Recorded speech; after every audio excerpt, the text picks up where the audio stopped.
Halo teman-teman, selamat datang di channel Misteri Malam. Kali ini saya akan membagikan cerita horor yang sangat menarik. Sebelum mulai ke cerita, pastikan kalian di tempat yang terang cahaya, karena kita tidak tahu ada apa di kegelapan guys.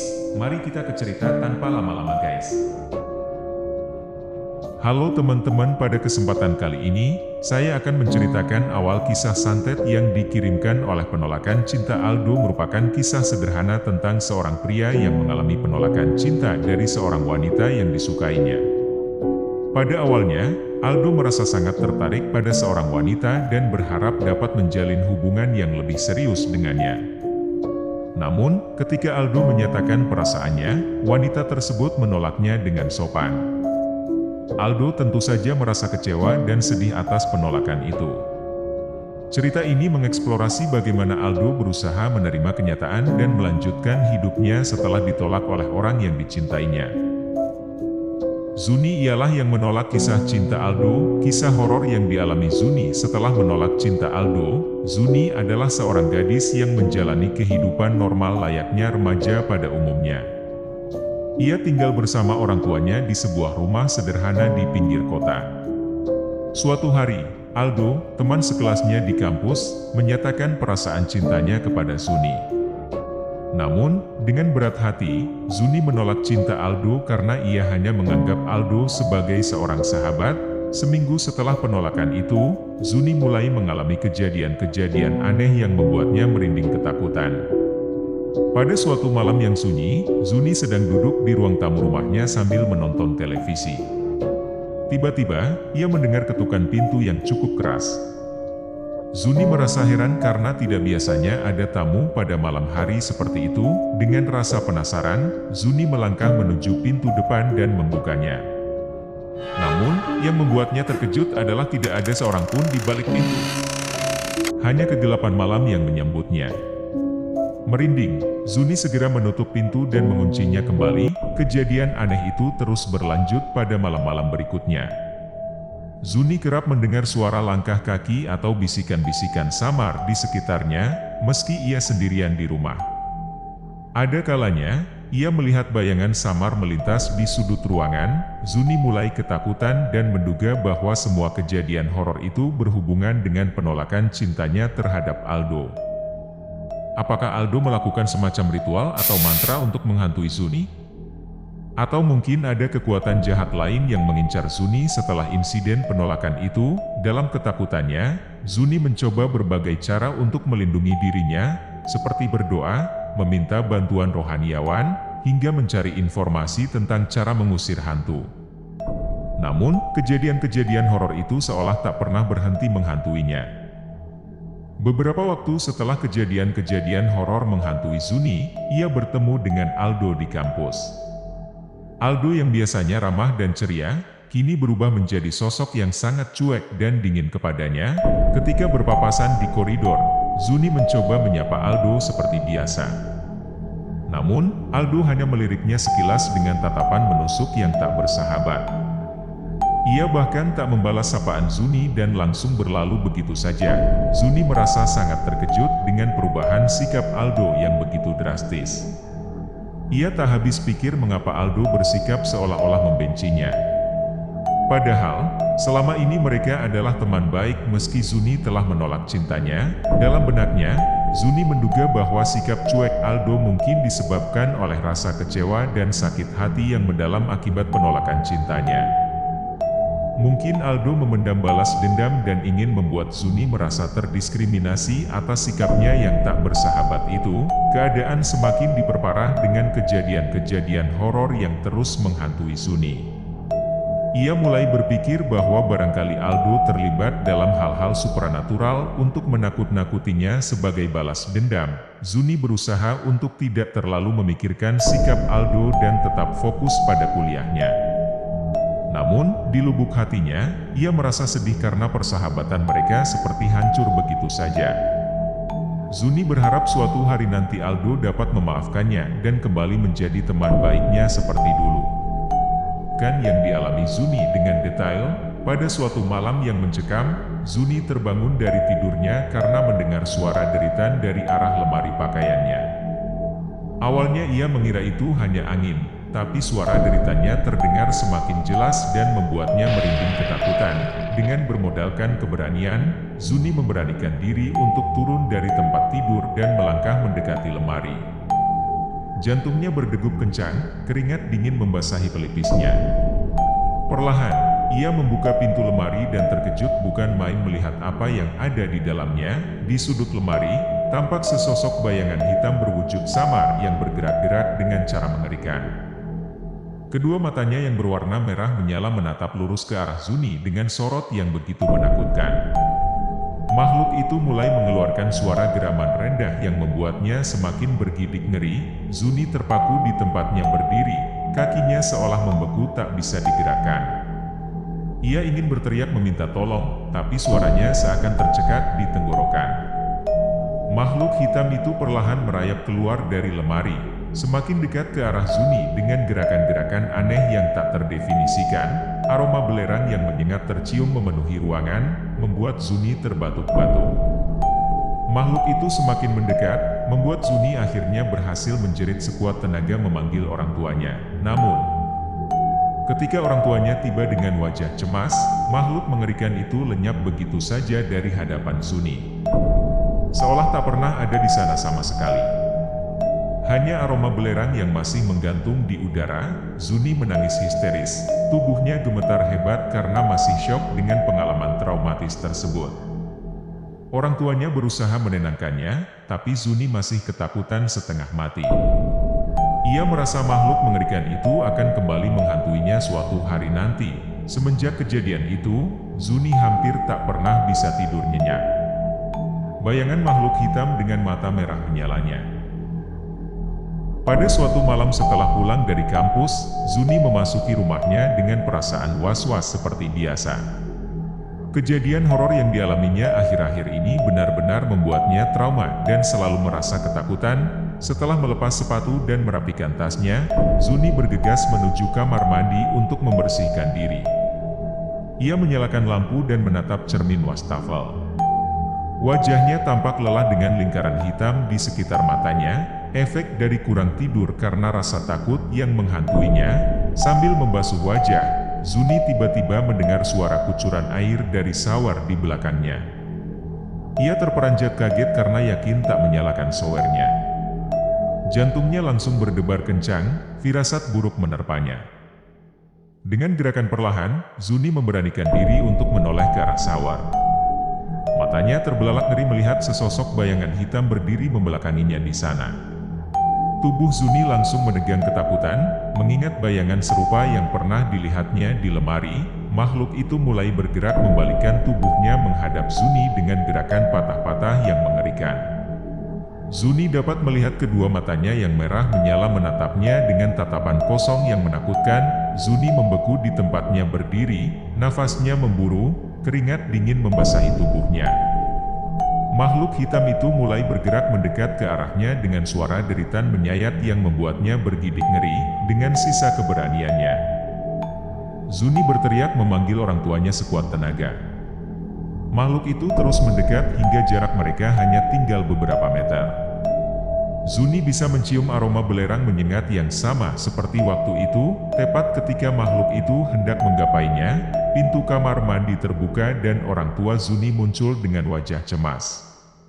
Sekali lagi, makhluk mengerikan itu lenyap begitu saja dari pandangan mereka seolah tak pernah ada. Zuni menangis histeris dalam pelukan ibunya. Rasa takut, cemas, dan trauma kembali melanda jiwa raganya. Ia merasa tak akan pernah bisa hidup tenang jika mati.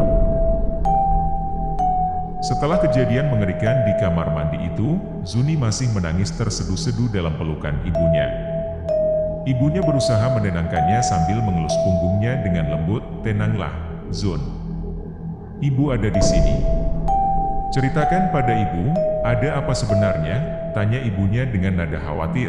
Zuni mengumpulkan sisa tenaganya untuk mulai bercerita di sela isak tangisnya. "Bu, makhluk itu, makhluk hitam dengan mata merah, dia muncul lagi di kamar mandi tadi. Demi Tuhan, Bu, aku benar-benar ketakutan setengah mati." Ibunya menatap Zuni dengan wajah prihatin. "Makhluk apa yang kamu maksud, Nak?" Sejak kapan ini terjadi? Dengan suara parau, Zuni menceritakan semua kejadian horor yang dialaminya belakangan ini. Dimulai dari ketukan pintu malam hari, suara langkah kaki, hingga kemunculan makhluk hitam mengerikan di lemarinya waktu itu. Aku punya firasat, Bu. Semua ini terkait dengan penolakan cintaku pada Aldo. Sejak saat itu, Aldo mulai bersikap sangat cuek dan seperti memendam dendam padaku. Zuni menjelaskan bagaimana perubahan sikap Aldo yang mencurigakan itu membuatnya menduga jika pria itu terlibat dalam ritual atau semacamnya untuk menghantui dirinya. Ibunya mendengarkan dengan saksama, raut wajahnya berubah menjadi cemas bercampur prihatin. Ia memeluk erat putri semata wayangnya itu. Ya ampun, Zun. Ibu turut prihatin mendengar semua ini.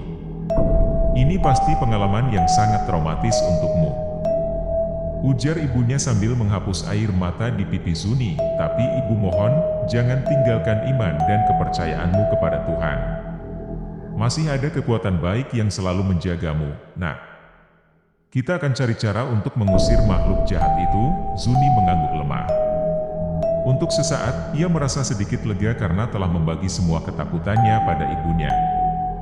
Namun di lubuk hatinya, ia masih dihantui rasa cemas yang teramat sangat.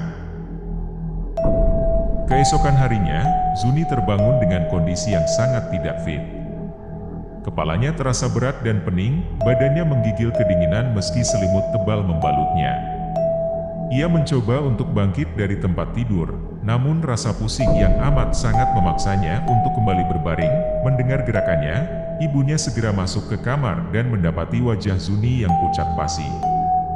Dengan cemas, ibu menempelkan punggung tangannya ke dahi Zuni dan terkejut merasakan panas yang menjalar dari sana. Astaga, Zun, kamu demam tinggi. Apa yang kamu rasakan, nak? Tanya ibunya dengan nada khawatir. Zuni berusaha bersuara parau. Kepala Zuni sakit sekali, Bu. Rasanya seperti mau pecah. Badan Zuni juga menggigil dan lemas. Ibunya memandang putrinya dengan wajah prihatin. Pikirannya langsung tertuju pada kejadian-kejadian horor yang baru dialami Zuni beberapa waktu terakhir. Benarkah ini semua ada kaitannya? Atau hanya kebetulan Zuni jatuh sakit biasa? Zuni harus istirahat total hari ini. Ibu akan minta izin ke kampus dan membuatkan bubur hangat untukmu, ujar ibu sambil membelai rambut Zuni dengan lembut. Zuni hanya mengangguk lemah. Di sudut hatinya, ia juga menduga bahwa kondisi sakitnya ini mungkin berkaitan dengan kemunculan makhluk mengerikan itu. Apakah ini semacam kutukan atau pengenaannya? Berbagai pikiran negatif berkeliaran di benaknya. Sepanjang hari itu, Zuni hanya bisa terbaring lemah di tempat tidurnya. Demam tinggi membuatnya tidak sadarkan diri beberapa kali. Kepalanya yang berdenyut-denyut seakan mau pecah membuatnya mengerang kesakitan. Dalam masa-masa tersiksa itu, Zuni tidak bisa menghindari dugaannya bahwa semua ini ada sangkut pautnya dengan penolakan cintanya pada Aldo dan perubahan sikap pria itu yang mencurigakan. Bagaimana jika memang benar Aldo terlibat dalam ritual jahat untuk membalaskan dendam padanya? Meski ibunya mencoba untuk tetap menenangkannya, Zuni tak kuasa menghalau rasa takut yang membelenggu pikirannya. Ia hanya bisa berdoa. Pada sore harinya, setelah dokter memeriksa dan menyatakan tidak ada masalah serius pada kondisi kesehatan Zuni, ibunya harus pergi keluar untuk menguruskan sesuatu.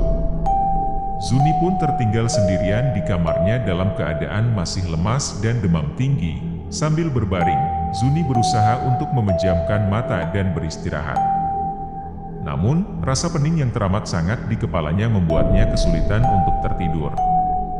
Ia hanya bisa terbaring lemas dengan berbagai pikiran berkecamuk di benaknya. Tiba-tiba, suara langkah kaki terdengar menggema dari luar kamar. Zuni yang awalnya mengira itu ibunya segera terkejut ketika mendengar suara derit pintu kamarnya terbuka perlahan. Matanya terbelalak ngeri melihat sesosok bayangan hitam merayap masuk dari celah pintu. Jantung Zuni seakan berhenti berdetak.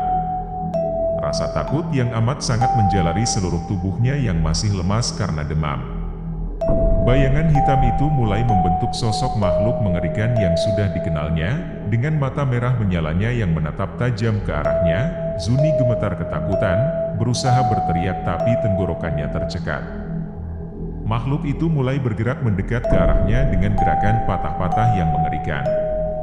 Aroma belerang menyengat tercium menusuk hidung Zuni. "Pergi, pergi kau makhluk jahat!" teriak Zuni dengan sisa tenaganya sembari memejamkan mata rapat-rapat. Namun, makhluk itu terus melangkah mendekat hingga kini berada tepat di sisi tempat tidur Zuni. Zuni bisa merasakan hembusan napas memburu makhluk itu di wajahnya.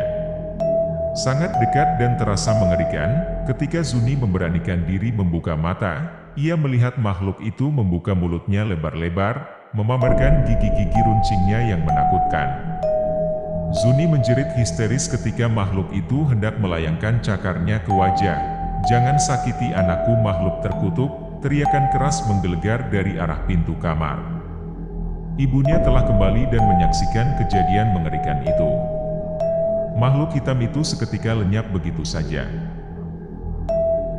Setelah kejadian mengerikan itu, ayah Zuni akhirnya mengetahui seluruh peristiwa horor yang menimpa putrinya. Melihat kondisi Zuni yang trauma dan demam tinggi, ayahnya memutuskan untuk memanggil seorang ustadz untuk meruqyah anaknya. Keesokan harinya, seorang ustadz yang dikenal ahli dalam pengobatan spiritual datang ke rumah mereka. Beliau membawa beberapa kitab suci dan air minum yang telah dibacakan doa-doa di dalamnya. Ustadz itu meminta Zuni untuk duduk bersandar di ranjangnya sementara ayah dan ibunya turut menemani di sisi sang ustadz. Dengan hikmat, ustadz membacakan ayat-ayat suci dari kitab sambil meniupkan bacaannya ke seluruh tubuh Zuni. Suasana hening dan khusyuk menyelimuti kamar itu. Zuni yang awalnya merasa was-was perlahan merasakan semacam ketenangan menjalari hatinya saat mendengar lantunan ayat suci. Setelah itu, ustadz meminta Zuni untuk meminum air yang telah dibacakan doa-doa khusus. Dengan patuh, Zuni meneguk air itu perlahan sembari ustadz terus membacakan doa perlindungan. Tiba-tiba, Zuni merasakan sensasi aneh seperti ada hawa dingin yang keluar dari tubuhnya. Ia merinding sesaat, namun kemudian merasakan semacam ketenangan dan kelegaan yang luar biasa. Ustadz tersenyum melihat perubahan raut wajah Zuni. "Alhamdulillah, nak Zuni. Dengan izin Allah, makhluk jahat itu telah diusir dari tubuhmu. Engkau telah disucikan," ujar sang ustadz dengan nada teduh. Zuni mengangguk lemah dengan air mata bahagia. Ia merasa seolah beban berat telah terangkat dari pundaknya. Ketakutan dan trauma yang menghantuinya selama ini perlahan memudar dan tergantikan dengan ketenangan jiwa. Ayah dan ibunya pun turut menitikkan air mata lega dan bahagia. Mereka berdua memeluk Zuni dengan penuh kasih sayang. Sejak peruqyahan itu, kondisi kesehatan Zuni berangsur pulih. Demamnya secara ajaib langsung turun hingga akhirnya sembuh total. Wajahnya kembali segar dan ceria seperti sedia kala. Yang paling membahagiakan, Zuni sama sekali tidak lagi mengalami. Setelah melakukan peruqyahan pada Zuni, ustadz yang dipanggil ayahnya itu memberikan penjelasan lebih lanjut tentang apa yang sebenarnya terjadi pada Zuni selama ini. Dengan raut wajah serius, ustadz memandang Zuni dan keluarganya. "Saudara-saudara sekalian, saya ingin sampaikan bahwa yang dialami anak Zuni ini bukanlah sekedar gangguan makhluk halus biasa, melainkan akibat dari penggunaan ilmu hitam atau santet yang ditujukan kepadanya." Mendengar itu, ayah dan ibu Zuni saling berpandangan dengan cemas. Zuni sendiri merasa ngeri mendengar penjelasan sang ustadz. Makhluk hitam mengerikan yang dilihat anak Zuni merupakan wujud nyata dari ilmu santet yang dirapalkan oleh seseorang yang berniat jahat kepadanya. Lanjut sang ustadz. Ustadz menjelaskan bahwa semua gejala yang dialami Zuni seperti demam, sakit kepala, hingga penampakan horor itu merupakan efek dari santet yang dikenakan kepadanya. Ilmu hitam seperti ini biasanya digunakan untuk membalas dendam atau menyakiti korbannya secara fisik maupun batin, tutur ustadz dengan nada prihatin. Zuni tertegun mendengarnya. Pikirannya langsung tertuju pada Aldo, pemuda yang cintanya pernah ditolak olehnya dan berubah sangat membencinya belakangan ini. Sungguh keji bila benar Aldo yang melakukan ini untuk membalas dendam, gumam Zuni lirih dengan raut wajah terluka. Sang ustadz seperti dapat membaca pikiran Zuni. Tidak selalu mudah untuk mencari pelaku di balik ilmu hitam seperti ini. Yang terpenting, alhamdulillah santet tersebut sudah berhasil dilepaskan dari anak Zuni berkat perlindungan dan pertolongan Allah. Keluarga Zuni menghela nafas lega. Mereka mensyukuri rahmat yang diberikan Tuhan hingga Zuni bisa diselamatkan dari bahaya santet yang keji itu. Meski masih diliputi rasa penasaran, setidaknya kini Zuni bisa menjalani hidup dengan tenang dan tentram seperti sedia kala. Pengalaman traumatisnya itu akan selalu dikenangnya sebagai ujian keimanan yang harus dihadapi dengan kesabaran dan keyakinan. Terima kasih telah menonton video ini. Jangan lupa untuk like, share, dan subscribe untuk konten lebih lanjut. Berikan komentar di bawah untuk memberikan masukan atau saran. Sampai jumpa di video berikutnya. Terima kasih atas dukungan Anda.